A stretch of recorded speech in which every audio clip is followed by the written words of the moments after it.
This presentation is being made to help you better understand your natural defense against threats to your health. So, let's talk about your immune system. Your immune system is what protects you from disease. It is our first line of defense against illness and disease, and its role is to seek out invaders which attack our bodies constantly. In order to best protect us, our immune system must be able to recognize threats, respond to those threats, and then be able to remember those threats if they attack us again. We want our immune system to be intelligent, strong, and balanced. So let's walk through the way our immune system works. And since it's common, let's use the chickenpox virus as an example. Little Johnny is a happy child, but someone at the daycare center who has chickenpox sneezes, and in a few days, little Johnny begins to break out in red bumps which change to blisters, and Johnny has chickenpox. Johnny's immune system had never seen the chickenpox virus before and didn't know what was making him feel so bad.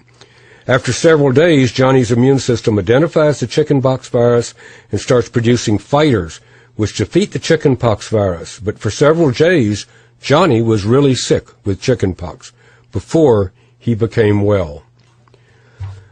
Once the immune system has recognized and defeated an invader, it has the ability to store the identity of the invader by creating something called a memory cell.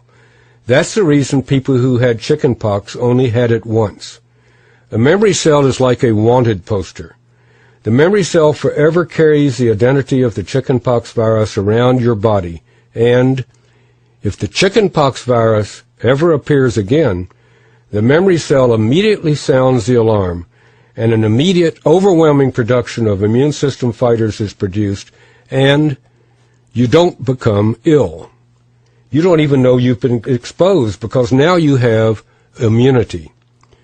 Isn't that a wonderful word, immunity? Immunity, it means you have protection. But the problem with developing immunity this way is that first you had to become ill, like little Johnny, before you became well. The second way that you develop immunity is through a vaccination. Here's the way a vaccine works, again using the chickenpox virus as an example.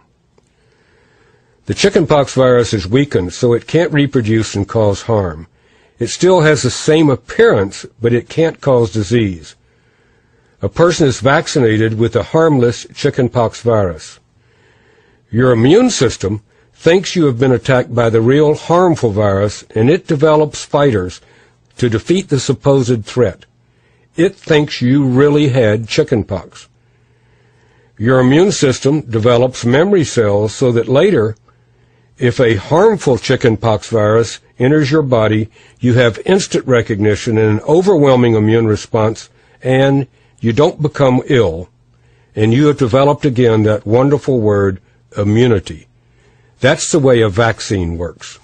The problem is, however, that there are so many germs, viruses, bacteria, parasites, and fungal organisms, and there are so few vaccines.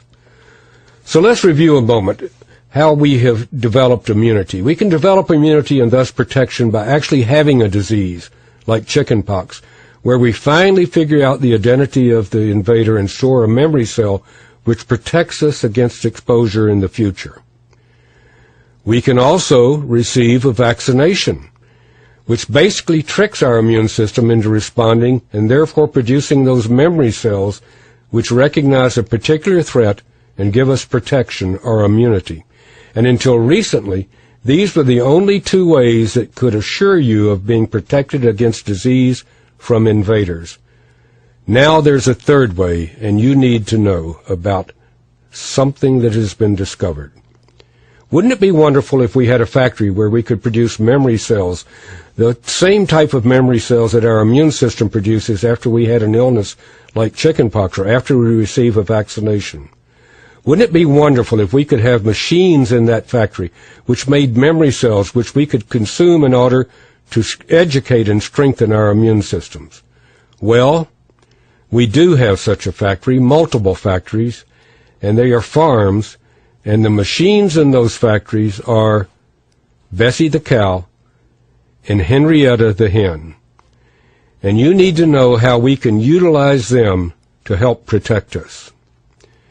Because cows and chickens come into contact with exactly the same threats that we do, the same germs, and they have exactly the same type of response to those threats that we do. They are exposed and figure out how to fight the threat, and they produce an immune response just like we do. And again, just like us, they store the memory of those threats in specific memory cells just as we do. Cows transfer their memory cells to their newborn when it nurses through a special first milk called colostrum, just as humans do. Chickens do the same thing. They pack their memory cells in the yolk of the egg so that the newborn chick will have the immune system, education, and strength that the mother hen has when it hatches. Those memory cells that cows and chickens produce have the same function as the memory cells that we humans produce. They allow instant recognition of threats and immediate response to those threats. And those memory cells are called transfer factors. Memory cells are called transfer factors. Those wanted posters, those memory cells are called transfer factors. And we've learned how to take those memory cells, those transfer factors, from colostrum and egg yolks, and through a special filtration process, put them in a capsule so that we can consume them on a daily basis. We can consume recognition cells, transfer factors, so that we can educate and strengthen our immune system, that system which protects us. So now we don't have to go through the learning process each time we're exposed. Our immune system has strength. It has knowledge. It has the ability to respond because of transfer factors. Transfer factors, those memory molecules which educate our immune system and give it the ability to respond immediately because it's able to recognize threats through those memory cells which act like wanted posters. Now, if we're exposed to a disease threat, those memory cells give us the ability to respond immediately, overwhelmingly, and we don't have to become ill like little Johnny. And we can receive the same protection as if though we'd received a vaccination by producing transfer factors. Transfer factors, those memory cells that give us the ability to respond immediately to disease threats and to have a healthy and long life.